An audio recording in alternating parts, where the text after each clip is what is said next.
Ho aminareo aneriavana ny fahasoavana sy ny fiadanany Jesoa Kristy tompontsika. Amen. Filazany tsara mandrava sakana. Filazany tsara mandrava sakana. Ao amin'ny bokin'ny Naoma toko 2 andininy voalohany hatramin'ny andininy 7 no mofinainantsika anio, vakina amin'ny anaran'i Jesoa manao hoe: injany any atendrombohitra ny tongotry ny mitondra teny somafaly sady mitory fiadanana. Tandremo ny andro firavoravonao ry Joda, efao ny voadinao, fa tsy andeha maky eo aminao intsony lay tena ratsy fanahy. Indray ripaka izy rehetra, misy mpanorotoro miakatra hamely anao. Ambeno ny manda, tazano ny lalana, hetseo mafy ny herinao, atanjao ny valahanao, hetseo mafy ny herinao. Fa Jehova efa nampody ny voninahitry Jakoba, toy ny ampodiny ny voninahitry Israely. Fa ny mpanoroba efa nandroba azy, ary efa nanimba ny sapam-boalobony. Ray masino, manamasina anay amin'ny fahamarinana, ny teninao no fahamarinana. Amen. Filazany tsara mandrava sakana. Filazany tsara mandrava sakana. Zany no asongadin'ity mofinainantsika anio ity.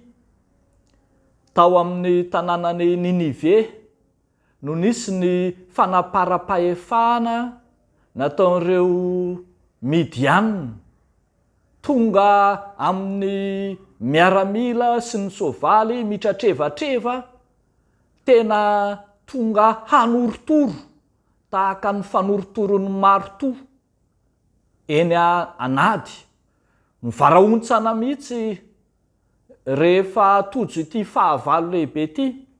Jereo tsara ny fomba famaritany zany fahavalo zany eo amin'ny andininy 7 hatramin'ny andininy 5. Fa mpanimby izy, mpandrava izy, ny ampingan'ny lehilahy maheriny mitafijaky ny miaramilany, ny kalesiny dia misy vy mahery mamirapiratra toy ny afo amin'ny andro fiomanany, ary antsodiny ny lefony. Ampezany eny an-dalambe ny kalesiny, mifaneretsaka eny ankalalahana, tahaka ny arendrina no fijery azy.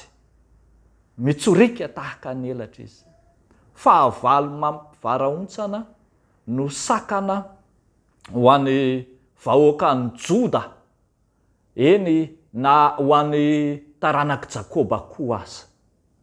Kanefa indro mpaminany Naoma manonona ny filazany tsara ho an'ny ireto vahoakan'ny Joda ireto. Filazany tsara na antsoina koa hoe vaovao mahafaly.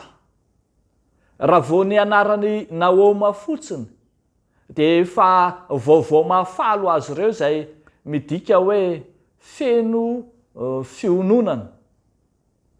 Fa indro ny vaovao mahafaly no tena fampiononana ho azy ireo. Injany any atendrombohitra ny tongotry ny mitondra teny somafaly sady mitory fiadanana. Asan'io vaovao mahafaly io zany no ampitsahatra ny sakana, andrava ny fanorotoroan'ny fahavalo goavana, ary andrava ny sakana rehetra. Nio vaovao mahafaly izay avy any atendrombohitra io no mitondra fampiononana ho an'ny Joda sy Israely, olombofidin'Andriamanitra. Magaga ry havako malala fa mitovy amin'ny fomba filazany Isaia mpaminany, ny filazany Naoma ny amin'ilay vaovao mahafaly, fa omeny lanja manokana ny tongotry ilay mitondra ny teny soa mahafaly. Mitovy amin'ny fomba filazany Isaia any amin'ny toko 2:15 ihany zany.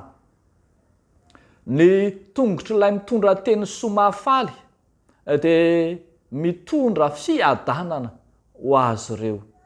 Mampahatsiahy antsika ilay tongotry Jesoa teny atendrombohitra, teny milay avoana antsoina hoe Golgota, lay nomboana tamin'ny hazo fijaliana, ny tanan'ilay nofantsihana, ny lany vonon'ilay nolefonina, fa io no nandrava ny sakana teto amin'izao tontolo izao.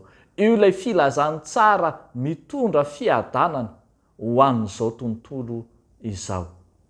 Rehefa tonga ary ity filazany tsara mitondra teny somafaly avy eny tendrombohitra ity, dia izy no andrava ny olana, anakana ny fahavalo izay mpanorotoro, fa ampivononina kosa ny olona iomana hiatrika izany, omena baiko pitolomana, omena azy ireo ny baiko ny fisikinana mba ho vonona amin'ny asany filazany tsara sy izay rehetra mety ho vokatry ny filazany tsara.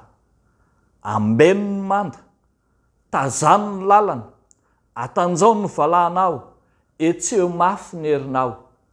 Baiko miaramila no omena ny olona mandray ny filazany tsara, satria ny fahavalo izay mpanorotoro dia Satana, izay tsy hipetrapetraka fa andrava, amotika, animba, dia toma izay manana ny filazany tsara rehetra hiady, anohitra eny mba hiaraka amin'ny Kristy andresy ny herin'ny maizina rehetra.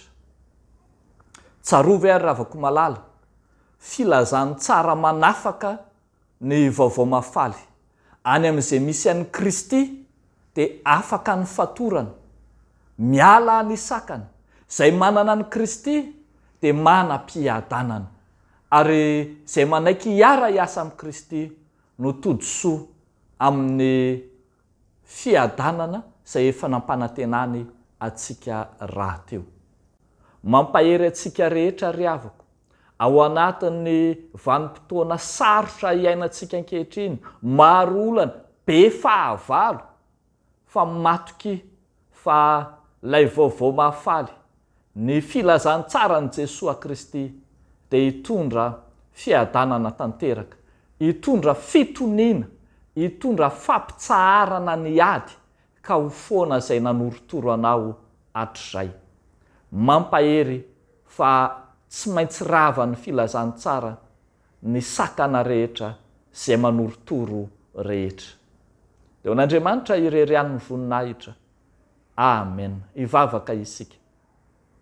Saotranao izay Tompo noho ny herin'ny filazany tsara izay miasa mahery aminay sy ny taninay, lay manafaka, lay manorotoro ny gadran'ny Satana rehetra, lay mitondra fahafahana sy fiadanana ho anay.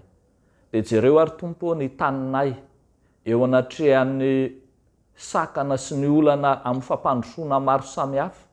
Jereo Tompo ny taninay eo anatrehan'ny olana samihafa izay vakina, indrindra ny olana ara-politika, dia ny filazany tsara anao hitondra fanafana ho an'ny taninay sy ny vahoaka ho aminy. Amin'ny anaranao Jesosy Kristy mahavonjy, anaovanay izany vavaka izany. Amen.